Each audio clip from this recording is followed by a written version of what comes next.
Bonjour à tous, en ce dimanche 30 novembre, en espérant que vous avez trouvé les référentiels DCG sur le site correspondant, en faisant sur Google les référentiels du DCG BAE, vous allez avoir avec Excel l'ensemble des référentiels.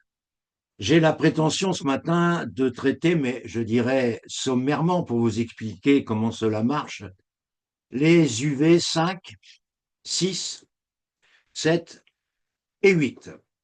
Je vais donc commencer par l'UV5, dont le nom sur le site DCG-VAE référentiel est l'analyse économique et managériale.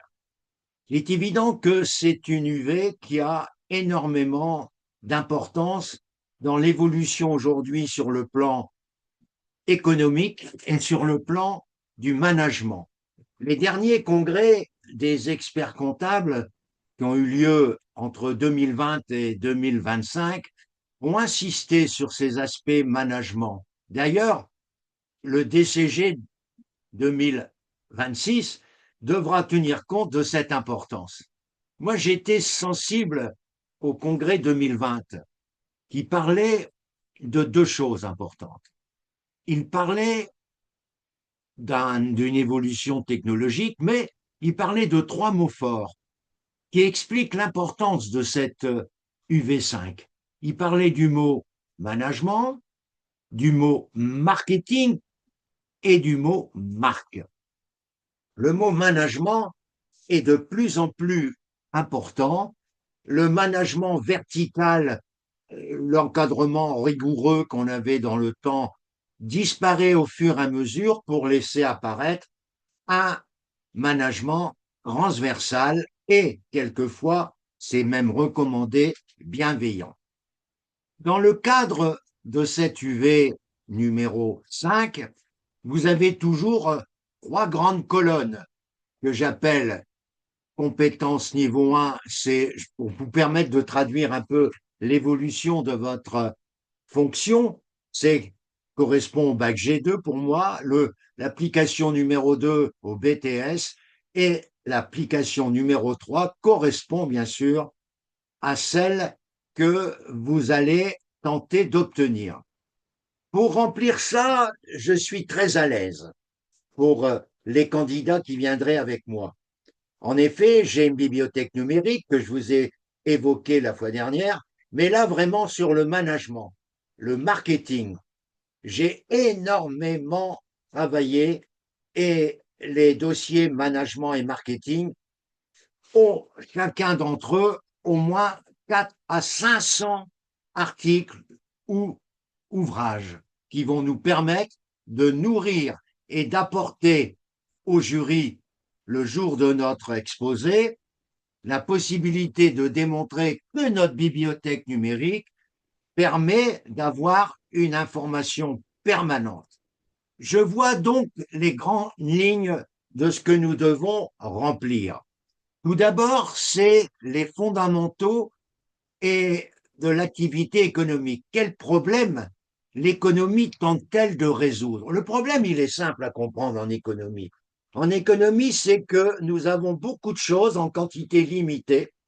Eh bien, l'usage de l'appareil économique ou des sciences économiques, c'est compte tenu de la quantité limitée, c'est d'obtenir le meilleur partage possible et la meilleure utilisation des éléments que nous avons en quantité limitée. Quand on dit mettre en évidence l'omniprésence, c'est ce que j'étais en train d'évoquer, de la rareté des ressources, même quelquefois l'air est assez rare parce qu'il n'est pas suffisamment pur. Donc tout ça démontre bien l'intérêt que vous avez pu acquérir en économie. Et moi, par exemple, quand j'étais jeune prof, en 69, vous imaginez, vous n'étiez pas né, eh bien, j'ai eu comme classe des classes de seconde en économie. Et je m'en souviendrai toujours.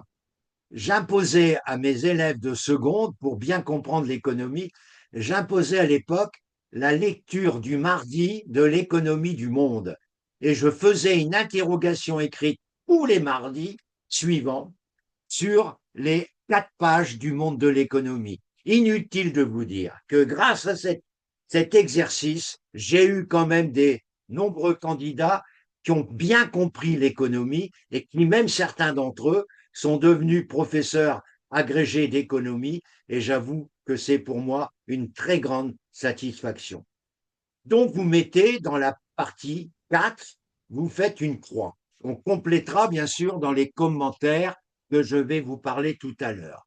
Montrez l'allocation de ressources comme une recherche de l'adéquation entre les ressources rares et les besoins illimités. C'est ça le problème, c'est d'arriver à garder le maximum de choses rares pour les utiliser au maximum pour permettre de satisfaire au maximum, mais ce n'est pas le cas, on sait qu'il y a des gens sur la Terre qui n'ont pas tout ce qu'on veut, mais vous pouvez marquer aussi que vous avez parfaitement assimilé la réponse en mettant une croix.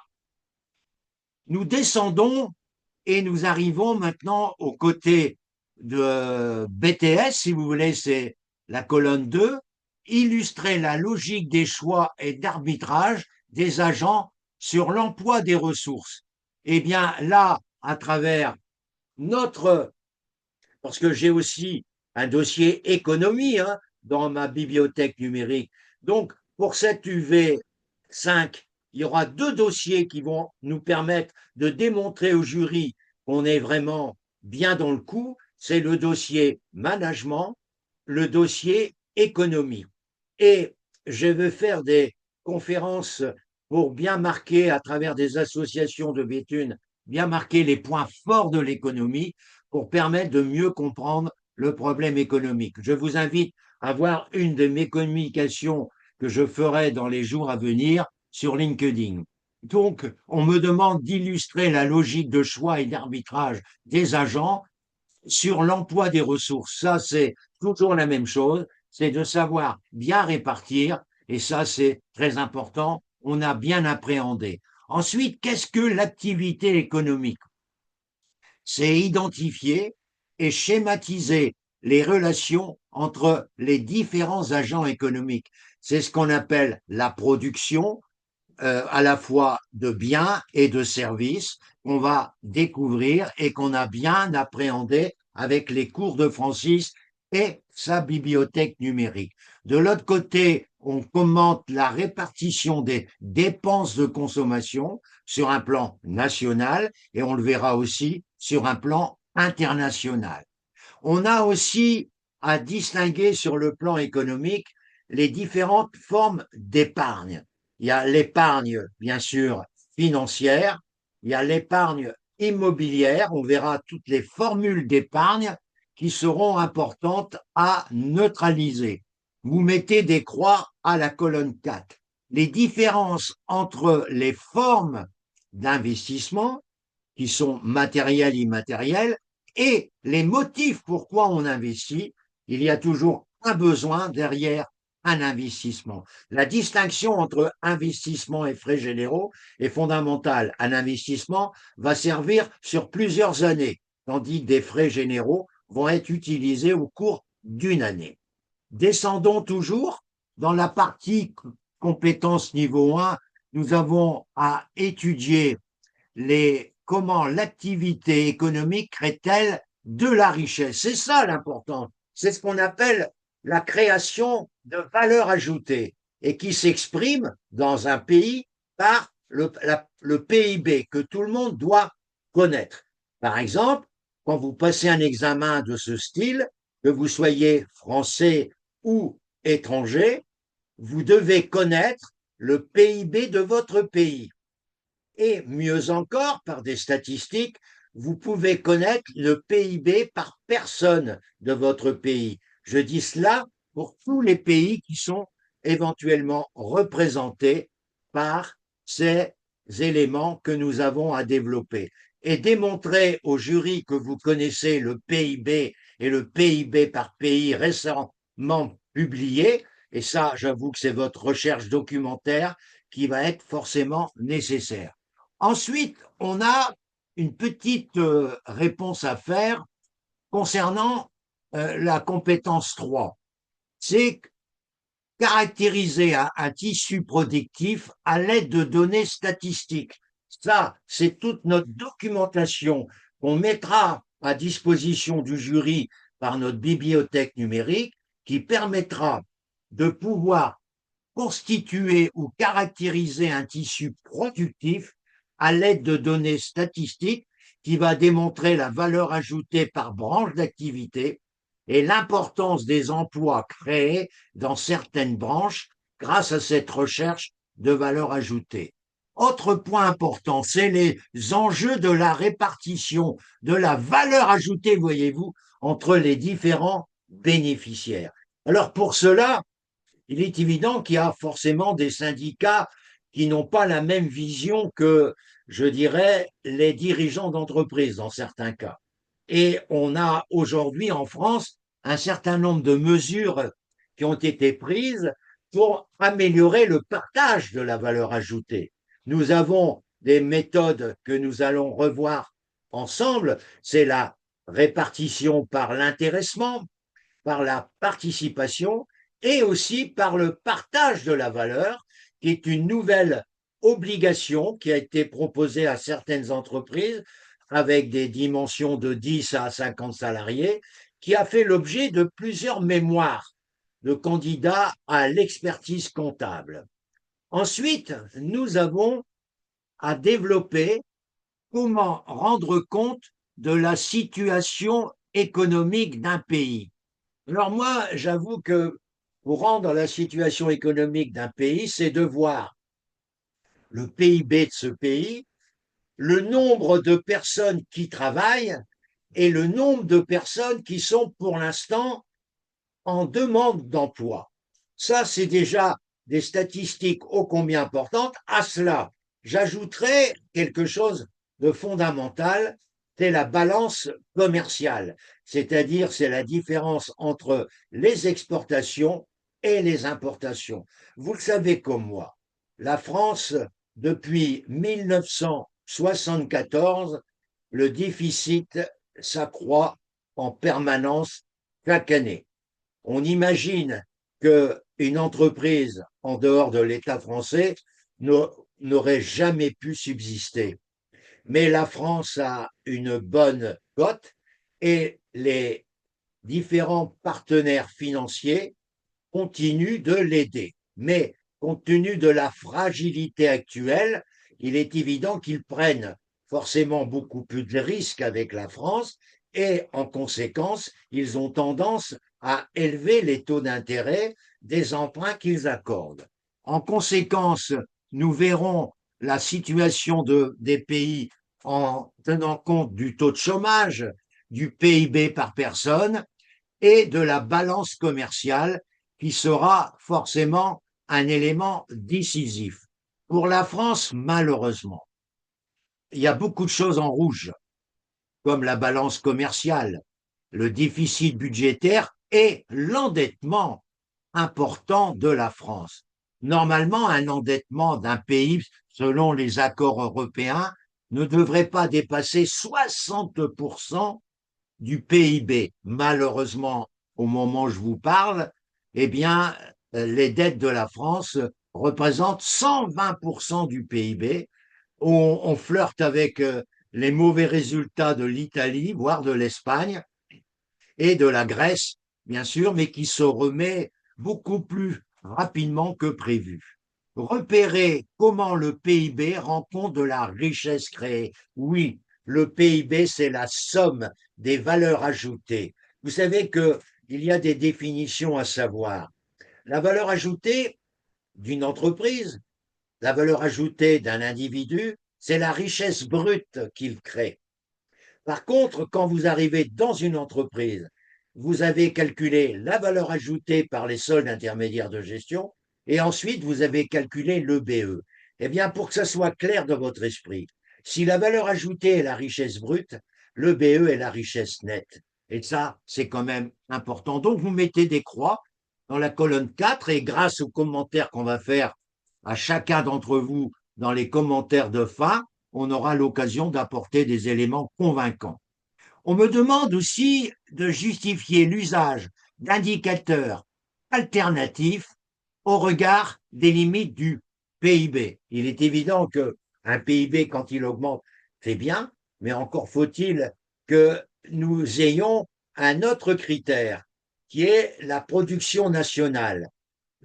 On parle de PIB, on parle de production nationale brute. Comme son nom l'indique, la production nationale brute, c'est ce qui est effectué par des personnes de nationalité française. Vous savez que nos amis étrangers occupent entre 10% de la population française et participent bien sûr à la création du PIB. On verra les indicateurs alternatifs ensemble qu'on complétera. Pour l'instant, vous mettez des croix et les compléments seront analysés avec moi lors de rencontres que j'espère fructueuses dans les semaines à venir. Nous avons les fonctionnements de l'économie de marché. On n'est plus au troc comme les siècles précédents. Pourquoi l'économie de marché s'est-elle imposée en tant que principal régime d'organisation économique et sociale? Vous imaginez, on n'aurait jamais pu manger de bananes s'il n'y avait pas une économie de marché. On a des produits qu'on ne peut pas exploiter en France. Donc, il est évident que le troc a laissé place à une économie de marché qui a été réglée par un élément important que vous connaissez tous, c'est la monnaie qui permet ces échanges. Alors, identifier les caractéristiques des économies de marché. Il y a des marchés encadrés, il y a des marchés libres, le libre concurrence, etc. Nous aurons l'occasion de revenir. Mettre en évidence les mécanismes de la formation des prix. Ça, c'est le problème de la demande et de l'offre qui règle le problème des prix et qui peut provoquer, quand il y a une insuffisance de l'un ou de l'autre, soit ce qu'on appelle l'inflation ou la déflation, qu'on aura l'occasion, quand une demande est trop importante par rapport à un produit qui est forcément en quantité limitée, les gens qui vendent le produit ont tendance à l'augmenter pour pouvoir répartir au mieux des demandes les produits. Donc on a dans certaines périodes, on a connu cela, des périodes d'inflation. Aujourd'hui, n'ayons pas peur des mots, grâce à la création de l'euro, on parle moins d'inflation. La France a connu plusieurs inflations qui ont provoqué des dévaluations monétaires qui ne sont plus à l'ordre du jour, heureusement, aujourd'hui. Ensuite, on a à étudier les bienfaits attendus et les limites de la concurrence sur un marché. Il est évident que la concurrence permet de se dépasser, permet de faire des différences et permet d'améliorer la qualité. La concurrence est forcément nécessaire dans un pays comme le nôtre pour pouvoir faire augmenter la qualité, faire développer la recherche. Parce que quand on voit aujourd'hui la recherche, à quel niveau on en est, prenons l'exemple de l'intelligence artificielle. Tous ceux qui recherchent et qui apportent justement des bienfaits à la société sont forcément à encourager. Et aujourd'hui, au niveau de la lutte contre certaines maladies, qui sont malheureusement très destructrices encore aujourd'hui, comme le cancer, comme le Parkinson et comme l'Alzheimer, eh bien, on a des instituts, on a actuellement le Téléthon qui se déroule, je dirais, chaque année en France et qui démontre cette volonté que le peuple veut accompagner les recherches pour essayer de vaincre ces maladies qui sont la plupart des maladies qui arrivent à la mort. Quelles sont les différentes formes de concurrence? On aura l'occasion en économie de revoir tout ça, mais on sera capable d'appréhender tout ça dans les conditions normales. Identifier le rôle des prix dans le comportement des agents et l'allocation de ressources. Oui, le rôle des prix, c'est important. Aujourd'hui, on a des consommateurs qui sont proches, bien sûr, de la difficulté de vivre normalement, et pour eux, les prix est fondamental. Et pour essayer de rééquilibrer les pouvoirs d'achat des gens, l'État français est l'État qui fait le plus de redistribution par l'aspect social. Et c'est ça qui coûte très cher, je dirais, au budget de la France et qui explique en grande partie son endettement. La France est un pays qui redistribue beaucoup, beaucoup. C'est un pays également, et ça c'est les caractéristiques où le nombre de contribuables est le moins élevé de la population en Europe. Il n'y a que 47% de foyers fiscaux en France qui payent l'impôt sur le revenu, alors que dans les autres pays, on arrive à 70%. Même si, voyez-vous, moi je suis partisan que tout le monde paye même quelques euros d'impôt sur le revenu pour montrer l'importance de ces sommes qui viennent au service de l'État et des collectivités régionales et territoriales pour nous offrir des routes, pour nous offrir de l'enseignement, pour nous offrir des soins gratuits et j'en passe et des meilleurs. Donc tout ça est forcément important et vous devez connaître les points forts et les points faibles de votre pays au niveau de certaines formes économiques, macroéconomiques qui intéressent tout le monde, microéconomiques, ça intéresse le monde de l'entreprise. Pourquoi encadrer le fonctionnement du marché? Trop de liberté provoque des désordres. Trop d'impôts tue l'impôt, c'était la courbe de l'affaire. Eh bien, je dirais qu'il faut identifier les organes chargés de la concurrence, réguler la concurrence. Il y a des publicités mensongères dans beaucoup de domaines. Vous recevez des courriers en vous disant vous êtes l'heureux gagnant d'une somme de 76 000, mais vous devez faire une commande. Mais quand on vous dit avec votre nom à compter que vous êtes l'heureux gagnant, c'est de la publicité mensongère qui peut aller jusqu'à 1 500 000 € d'amende avec des peines d'emprisonnement pour ces personnes qui diffusent en permanence de la publicité mensongère. Donc en France, on a créé des organismes pour lutter contre ces excès. C'est la direction de la concurrence et des prix.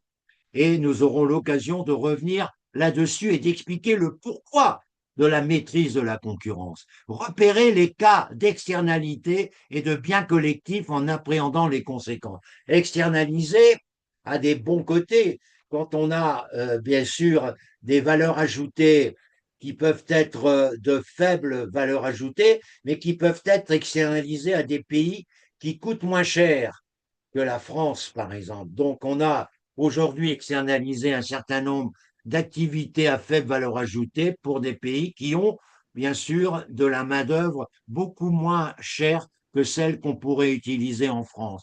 Donc, le problème de l'externalisation a ses aspects positifs de ce côté-là, mais malheureusement, en raison du coût social que la France a actuellement, eh bien, on a tendance à avoir des entreprises qui externalisent au détriment des ouvriers ou des employés français. Et là, c'est quand même des conséquences qui sont dramatiques. On voit actuellement des sociétés qui ont bénéficié des aides de l'État pendant plusieurs années et on en parle à l'Assemblée nationale actuellement, je ne vais pas citer de nom parce que ça change régulièrement de cible au niveau gouvernemental de gens qui ne respectent pas leurs engagements et qui parlent d'externaliser, de déplacer des activités dans des pays où le coût salarial est beaucoup moins élevé. C'est là où la France a tendance à mettre des charges sociales très élevées, ce qui fait que le coût de revient d'intervention en France est beaucoup plus élevé que dans d'autres pays. Ensuite, nous avons les pourquoi encadrer le fonctionnement. Donc là, on a vu bien sûr tout cela et j'arrive à l'analyse des comportements et acteurs et leurs répercussions sur l'équilibre d'un marché déterminé en concurrence imparfaite. C'est là où on va parler de l'importance du marketing, l'importance également du management et l'importance de l'État régulateur. L'État régulateur, qui est un État qui a pour but d'essayer de pouvoir rendre équitable l'ensemble des prestations des différents intervenants sur le marché. Ensuite, on a une autre intervention, c'est repérer les différentes structures de marché de concurrence imparfaite. Dieu sait s'il y a des concurrences imparfaites comme le monopole, comme la concurrence monopolistique, on verra ce que c'est, et identifier les dispositifs permettant de répondre aux défaillances du marché. Donc, en France, on a des statistiques. L'INSEE est un établissement exceptionnel, qui est je dirais que c'est le meilleur établissement statistique au monde. D'ailleurs, tous les grands étrangers qui viennent s'installer en France viennent chercher des informations sur deux sites importants en France. C'est l'INSEE, l'Institut national des statistiques et économiques, qui est Branly à Paris, et bien sûr le CREDOC, qui est le centre de recherche de la documentation, qui fournissent des informations formidables pour prévoir des études de marché. Par exemple, quelle est la consommation dans l'Île-de-France de produits parapharmacie. Par foyer, on a ces informations grâce à cela. Quelle est la dépense en coiffure femme dans l'Île-de-France? Mais quand je dis l'Île-de-France, je peux étudier, bien sûr, d'autres régions. Et le rôle d'un expert comptable aujourd'hui, et ça, vous devez le dire dans votre exposé, c'est de plus en plus être imprégné de l'économie, imprégné de ce marketing, de ce management, et démontrer que le mot expert comptable, c'est une marque qu'il faut savoir respecter. Pourquoi on a parlé de marque en 2020? Parce que quand on parle, encore aujourd'hui, on est allé voir son cabinet comptable, on dit je suis allé voir mon comptable, on dit pas je suis allé voir mon expert comptable. Et là, en 2020, on a voulu taper un petit peu sur la table en disant que le mot expert a une certaine résonance, a une certaine capacité d'intervention à forte valeur ajoutée, et le mot expert comptable doit être prononcé et non pas être confondu avec le mot comptable. C'est pourquoi je prends un autre exemple. Dans le monde médical, on ne confond pas l'infirmière avec le médecin généraliste, on ne confond pas le médecin généraliste avec le spécialiste. Chez nous, on a cette confusion qui a provoqué en 2020 ce congrès pour insister sur la notion de marque. Identifier les agents à besoin et à capacité de financement. Ça, les agents qui ont des besoins de financement, c'est la plupart des consommateurs privés des entreprises, et ceux qui ont la capacité, ce sont les banques et les établissements financiers.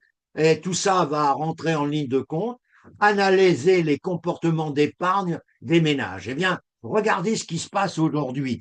Aujourd'hui, les Français sont un peu dans l'expectative à travers les remous politiques et l'Assemblée nationale qui ne donne pas une image, je dirais, de confraternité, loin s'en faut.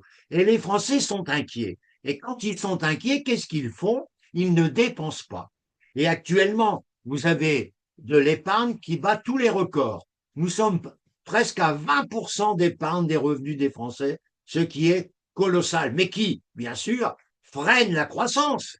Parce que si on épargne, on ne consomme pas. Donc, en conséquence, on a aujourd'hui à la fois l'impression que les Français sont formidables parce qu'ils épargnent beaucoup, mais en même temps, on constate, et ça c'est grave, que la croissance ralentit. Qui dit croissance ralentie dit bien sûr difficulté pour l'État d'avoir des recettes suffisantes pour faire face à tous ces engagements. Et c'est pourquoi il est obligé, l'État, de refaire des emprunts de plus de 300 milliards pour l'année 2026.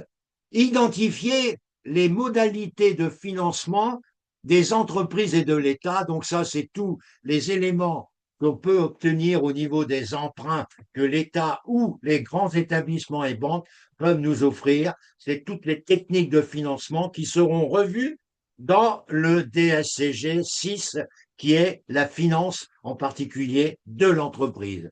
Ensuite, nous avons analysé les conséquences des choix d'une modalité de financement pour un agent économique donné. Par exemple, si vous prenez un financement comptant, vous allez avoir l'impression d'avoir gagné beaucoup d'argent, mais si votre produit ou service que vous avez créé a une très grande forme de rentabilité, ben vous vous privez de l'effet de levier, je m'explique. L'effet de levier, ça fait augmenter votre patrimoine. Quand vous vous endettez à 3% et que le service qui a nécessité cet emprunt vous rapporte 10%, ben l'effet de levier, je calcule, c'est la différence entre ce que ça vous rapporte 10 et 3. Donc, vous vous enrichissez grâce à l'emprunt. Par contre, si vous aviez payé comptant, eh bien, cet effet de levier, vous n'aurez pas pu augmenter votre patrimoine. Identifiez maintenant, analysez les conséquences, on vient de le voir, identifiez les fonctions des banquiers. Les banquiers, et ça c'est quand même important, sont des éléments indispensables pour le financement de l'économie, pour la circulation monétaire.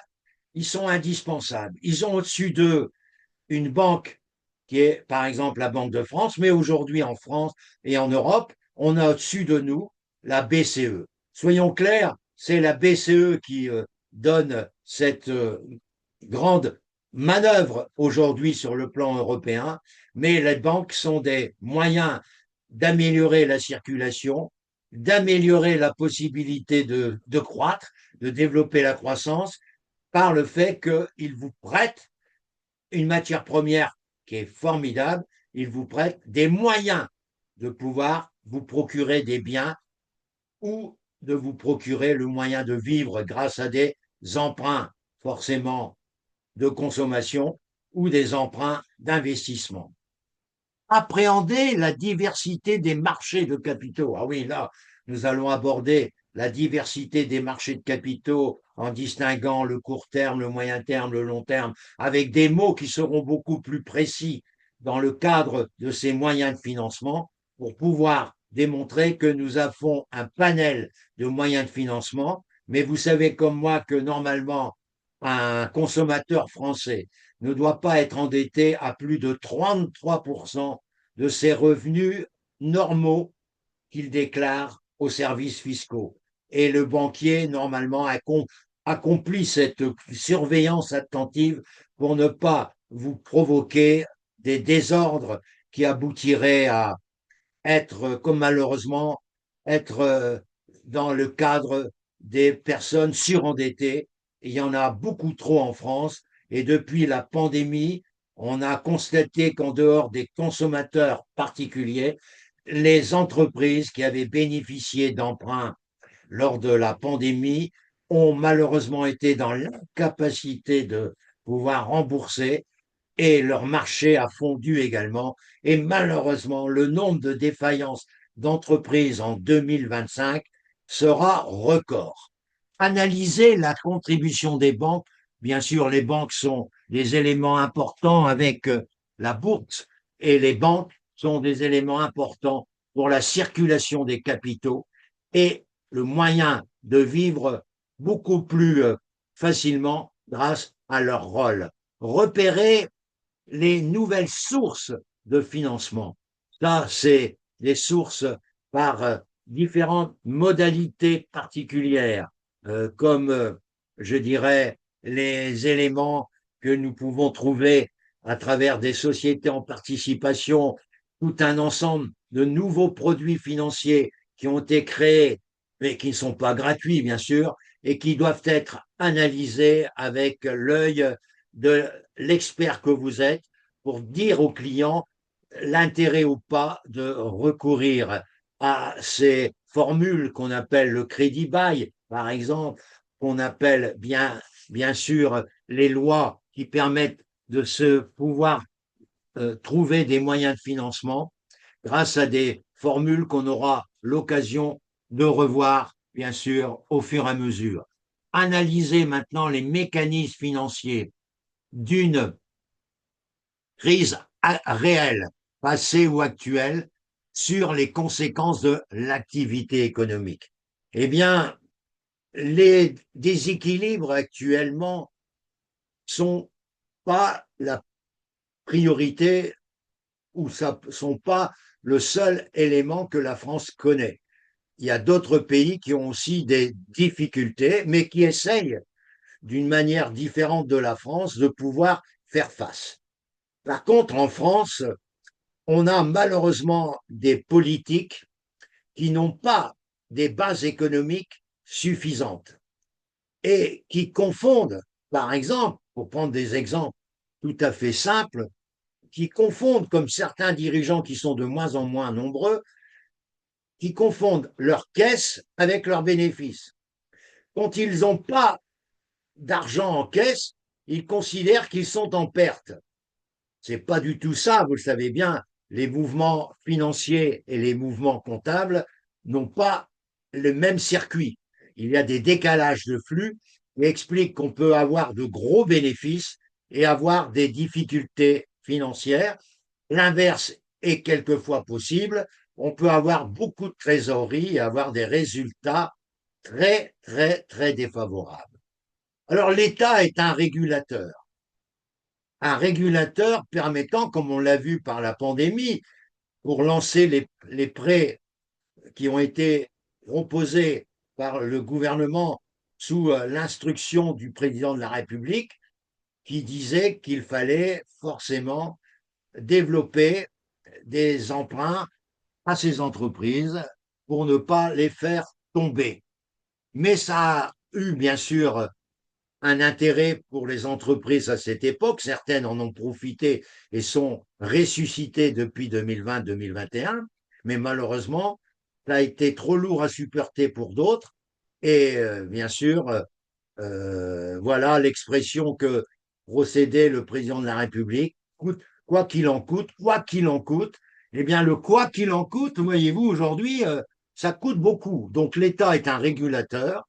L'État français est un pays relativement libéral, hein, et non pas, je dirais, un pays sous l'égide d'une dictature. Par exemple, prenons des exemples qui m'ont toujours provoqué une réflexion. Monsieur le président de la République des États-Unis et monsieur le président de la Russie. L'un est un homme d'affaires. Il est normal que, étant homme d'affaires, son père était homme d'affaires, il va laisser un gros patrimoine qu'il a essayé de faire fructifier. Monsieur Poutine n'a fait que de la politique depuis qu'il est arrivé à être d'abord au KGB et par ses talents probablement, il est arrivé à ses hautes fonctions. Comment expliquez-vous que la richesse évoquée dans des journaux sérieux de M. Poutine, écoutez bien, soit 33 fois supérieure à celle de M. Trump?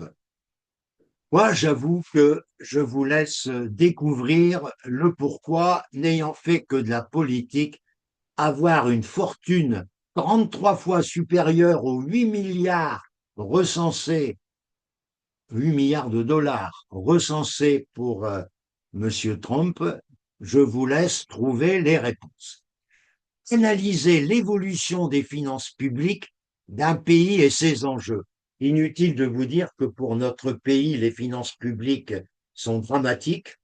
Personnellement, depuis que je suis sur Terre, je n'ai jamais connu mon pays avec autant de difficultés et je ne vois pas comment, dans un laps de temps que certains voient autour des années 2030, rétablir une situation saine pour les finances publiques. J'avoue que je suis même inquiet pour tous les impôts futurs que l'on va devoir payer en plus pour rembourser, parce que contrairement à certains hommes politiques qui disent que les finances, les crédits seront à un moment donné supprimés, c'est complètement débile.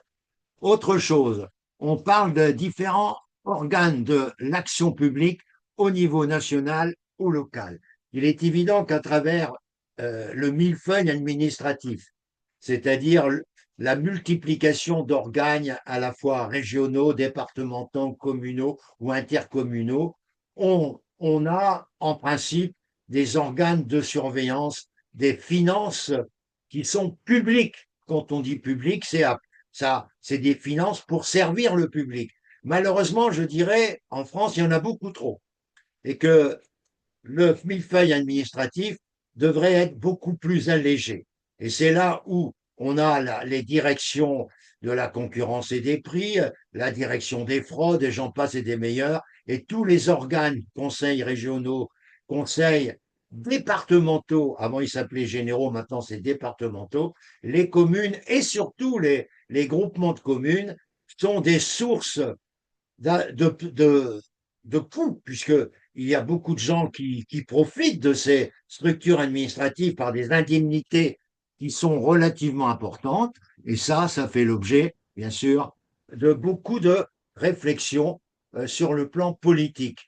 Beaucoup d'hommes économistes, sans être dans la politique proprement dit, considèrent que les finances publiques sont, je dirais, marqué par une trop grande importance d'organismes qui finalement ne servent pas à grand-chose. Et c'est là où finalement vous vous rendez compte que c'est hyper important de dire cela et que malheureusement ces mêmes hommes politiques sont à la fois les décideurs et les bénéficiaires de ce millefeuille administratif. Alors comment voulez-vous qu'ils puissent prendre des décisions qui pourraient leur porter préjudice au niveau de leur pouvoir d'achat?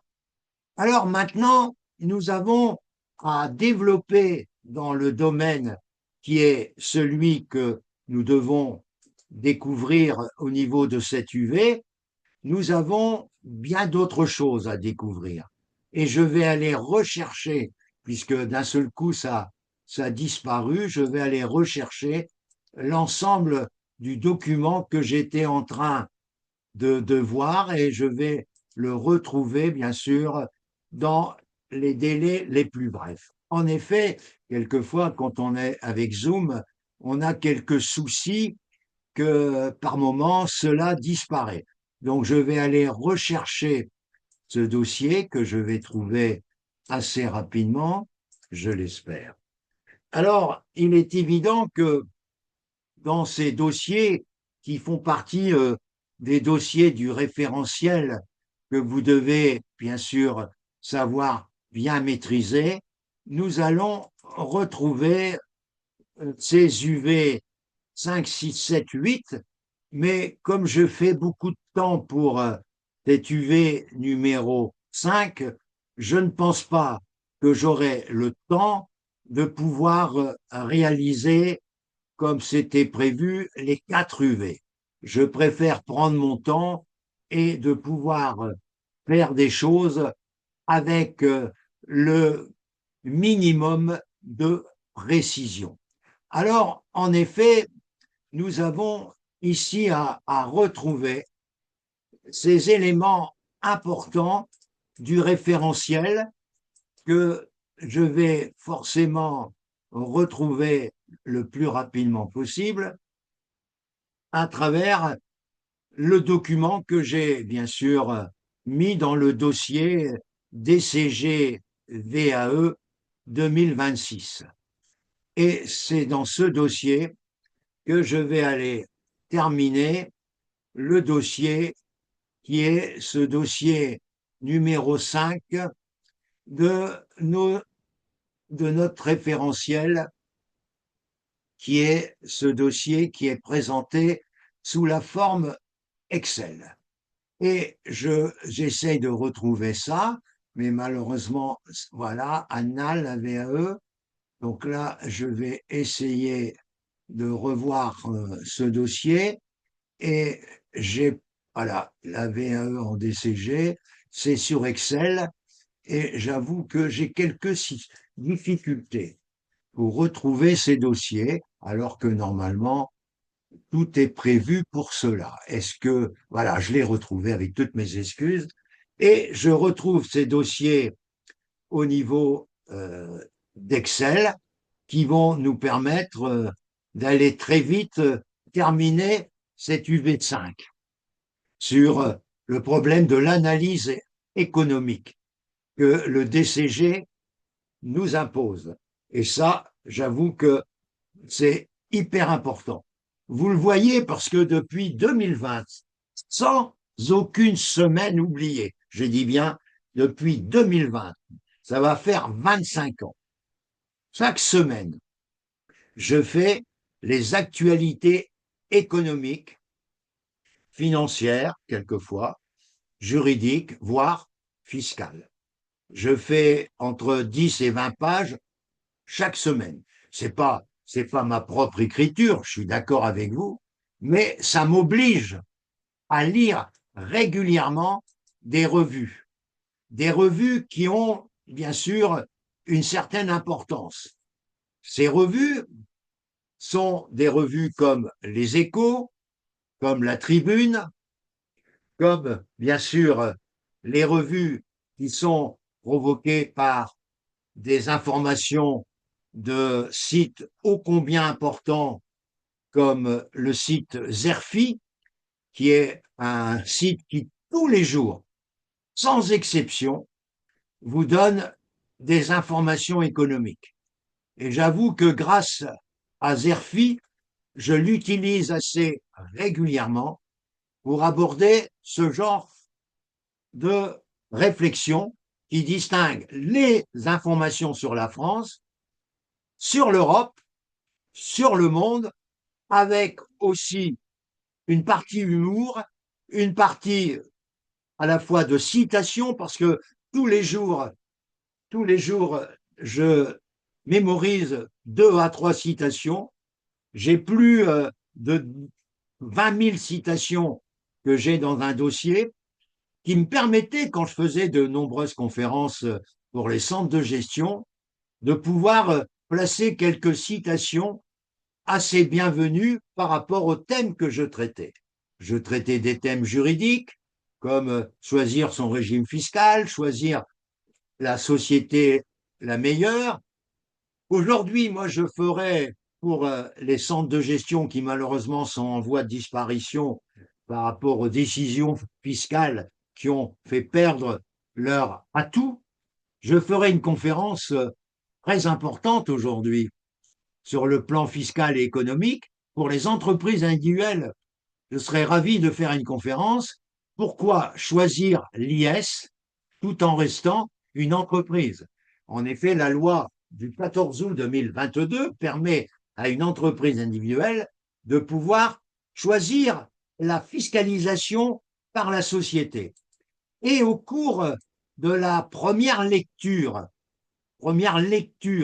des entreprises que nous avons vues au niveau de la loi de finances 2026 en pleine discussion, les premières décisions qui ne seront peut-être pas, je vous l'avoue, confirmées par le législateur et par le président de la République, après certainement saisine du Conseil constitutionnel.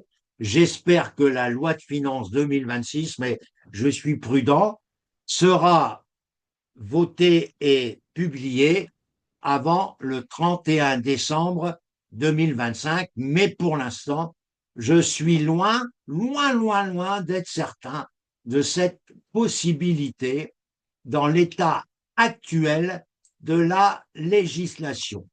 En conséquence, cet UV5 que je vais aujourd'hui laisser terminer avec vous lors de prochaines rencontres l'ensemble des derniers dossiers qui aboutissent à mieux connaître l'économie sur le plan macro et microéconomique, eh bien, c'est au niveau du commentaire de cet UV5 que j'aurai l'occasion de vous aider d'une manière qui sera différente pour chacun de mes auditeurs. Il est évident que je parlerai pour chacun d'entre vous de l'importance de votre bibliothèque numérique qui nous permettra de faire, non pas dans le dossier que nous allons remettre, nous n'allons pas mettre notre bibliothèque numérique. Nous allons ouvrir, par exemple, le dossier management et nous allons faire des copies de partage d'écran de principaux dossiers que nous trouvons dans le dossier management. Nous allons faire la même chose pour le dossier économie. On va faire des partages d'écran et on va, bien sûr, photocopier et partager l'écran et on ne mettra que quelques fragments de pages de partage d'écran pour le management et pour également l'économie. Ça, c'est hyper important de vous rappeler l'importance de ma documentation que je vous offre pour permettre, comme je l'ai fait avec tous mes candidats des sessions DEC depuis 2022 et pour les sessions DSCG 2025. Vous allez avoir cette bibliothèque numérique qui va être présentée au jury, non pas dans sa globalité, mais simplement dans le partage d'écran, mais par prudence. Vous aurez pris le jour de votre convocation. Vous aurez avec vous, comme je l'ai déjà montré, plusieurs clés USB qui devraient vous permettre, en cas d'intérêt pour le jury, de remettre une clé USB avec l'ensemble des documents qui pourront servir l'ensemble des UV, aussi bien les UV à caractère juridique, comme on a vu la fois dernière, UV1 et UV2, les sujets à caractère fiscal, on les a vus également par l'UV4, et ici nous avons des sujets économiques et management que nous allons pouvoir mettre également dans notre clé USB. Donc, partage d'écran pour toutes les informations de la bibliothèque numérique et prendre avec vous l'aspect relatif au niveau, et vous l'avez bien compris, l'aspect relatif au niveau de l'intérêt de cette information, de présenter les partages d'écran. Vous voyez, cette volonté que j'ai actuellement, c'est de vous convaincre, mais ça me paraît difficile, de l'intérêt de passer ce DCG VAE avec mon concours. Je n'ai pas peur de dire que je suis l'un des plus passionnés parmi les formateurs pour la VAE.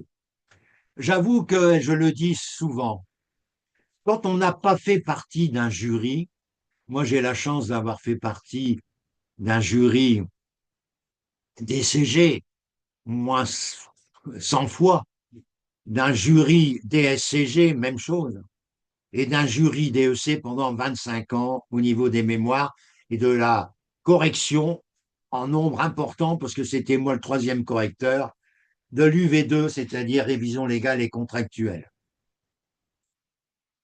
Voilà, cette expérience m'amène à vous dire que j'ai tous les atouts pour vous faire gagner. Je vais ce matin, exceptionnellement, m'arrêter pour cette UV5. Quand le moment sera venu que j'ai 1 heure devant moi, je poursuivrai mon petit marathon pour que lorsque véritablement le groupe sera créé, eh bien, vous aurez déjà les vidéos avec vous, vous aurez ensuite des rendez-vous avec moi collectifs pour revenir sur chacune de ces UV et individuels ensuite pour remplir les commentaires. Et ensuite, à partir du mois fin mars, avril jusqu'au mois de juin, de nombreuses répétitions avec des réunions collectives pour l'ensemble des DCG-VAE et des réunions individuelles pour préparer vos exposés concernant les UV que vous avez envie de valider. Le plus d'UV à valider, c'est les 13 sur lesquels je peux éventuellement vous aider. Sur la 14, la langue étrangère numéro 2, là, j'en suis incapable, même si j'ai des origines italiennes, puisque ma maman était une Italienne, mais elle nous a jamais appris vraiment l'italien. C'est dommage, c'est dommage. Mais j'ai une connaissance de l'anglais qui reste sur mes études secondaires où j'étais pas brillant. J'essaye aujourd'hui de suivre quelquefois quelques, je dirais, d'émissions anglaises. Ça me permet de retrouver des mots, des expressions, mais c'est pas suffisant pour être véritablement l'animateur. Mais grâce à ma bibliothèque numérique sur l'anglais, vous ne pouvez pas savoir tout ce que je peux vous apporter comme formation permettant de bien vous présenter pendant 5 minutes simplement. C'est ce qui s'est passé pour le DSCG. Mes deux candidats parlaient anglais presque couramment. Ils se sont présentés en anglais. Et l'an dernier, il y en a un qui avait déjà passé l'épreuve 6. Il l'a validé vraiment haut la main. Et cette année, le candidat de la République du Congo a aussi été amené à présenter l'UV6 en anglais. Il était très à l'aise. Et j'avoue que je suis très confiant pour mes candidats DSCG. Je suis hyper confiant pour mes candidats DEC. Là, il n'y avait pas d'anglais, mais il y avait à démontrer leur adhésion aux exigences des 3 UV. Je pense que grâce à ma méthode, grâce à des répétitions, parce que pour moi, je le répète, je n'ai rien inventé, mais la répétition que je conçois, que je propose, parce que je suis plus libéré que d'autres formateurs qui ont aussi une activité actuellement active, ils ne sont pas que formateurs. Moi, vous imaginez, je suis un retraité. J'ai une femme qui accepte mes absences, parce que quand je suis avec vous, je ne suis pas avec elle. Normalement, un retraité de mon âge, il devrait passer tout son temps. Mais j'ai choisi ça parce que j'adore ça. Et oui, vous savez, comme disait un philosophe que j'ai toujours apprécié, qui s'appelait Confucius, qui disait que lorsque vous choisissez un travail que vous aimez, ce n'est plus un travail. Eh bien, sachez que le moment que je viens de passer avec vous, c'est pas un travail, ça a été un vrai bonheur. Et je continuerai les autres UV dès que possible. À très bientôt, mais je vous rappelle que pour le livret 1, ne l'oubliez pas, c'est facile à remplir, c'est pour le 20 janvier, au niveau de votre académie. D'ailleurs, dans les documents que j'ai transmis sur LinkedIn avec le DCG et toutes les conditions, vous avez dans un dossier les académies avec les pays qui doivent se rattacher à cette académie. Si vous avez un souci, n'hésitez pas à me faire parvenir un courriel à Francis minuscule point tison outlook.com. Je rappelle qu'à Francis, contrairement à certaines habitudes, il n'y a pas de cédille à Francis. Ne l'oubliez pas. Hein, il y a malheureusement des règles grammaticales qui ne sont pas toujours bien respectées. Je vous souhaite un bon dimanche, parce qu'aujourd'hui, c'est le 30 novembre, mais c'est un dimanche, et à très bientôt.